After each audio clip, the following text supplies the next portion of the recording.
Halo halo សួស្តីទាំងអស់គ្នា event ណាមកទៀតហើយ event ជាប់ថ្មីមករហូតហ្មងយប់ម៉ោង3ថ្ងៃ19ហ្នឹងណា Free Fire បានចេញ emote style រមមកទៀតហើយ style រមហ្នឹងសេរីចាស់ឲ្យទាំងអស់គ្នាគ្រាន់តែគេ update កែតិចចឹងប៉ុន្តែគេក៏មានថ្មីដែរថ្មីជាមួយនឹងស្លាប់ហើយនឹងដងមេអំបៅដូចរឿងតុក្កតា Barbie នេះអាហ្នឹងនារី cute ឲ្យត្រូវហើយនឹង emote ឲ្យបេះដូងនឹងមួយទៀតហ្នឹងដូច black hole នេះអាហ្នឹងក៏លយមួយយ៉ាងដែរទាំងអស់គ្នាអាហ្នឹងសិតតែ style ថ្មីទាំងអស់គ្នាចាស់ថា style រមហ្នឹងទេប៉ុន្តែមិនទៅចាស់ណាទេណាទៅលយដែរតាគ្រាន់តែមើលទៅដូចរមឌឺមិនទេមិនដែរទាំងអស់គ្នាចាប់អារម្មណ៍3-4មុខក្នុងពេលតែមួយនេះបើចាប់អារម្មណ៍អាចត្រៀមពេជ្រដើម្បីចាប់បានតាមរយៈ website China Store ឥឡូវកំពុងតែបញ្ចុះតម្លៃច្រើនមែនទែន 3000 ពេជ្រជាមួយនឹងកញ្ចប់3កាតនេះតម្លៃតែ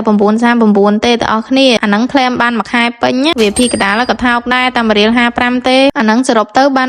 445ពេជ្រទាំងអស់គ្នាហ្នឹងហើយគ្នាយើងអាចទៅរកដាក់ពេជ្របានតាមរយៈ link website នៅ caption ខាងលើឬក៏ចូល page នៅកន្លែងនេះបើខ្ជិលដាក់ឲ្យឆាត100ចំណាត់បានណាចំណាត់ចាំទទួលដាក់ជូនទាំងអស់គ្នាដោយមិនមានការរអ៊ូរទាំអញ្ចឹងហ្នឹងហើយចំណាត់មានប៉ុណ្ណឹង like share follow វីដេអូចំណាត់ម្នាក់មួយផងដើម្បីទទួលបាន promotion ថ្មីអរគុណច្រើនមែនតើបាយបាយ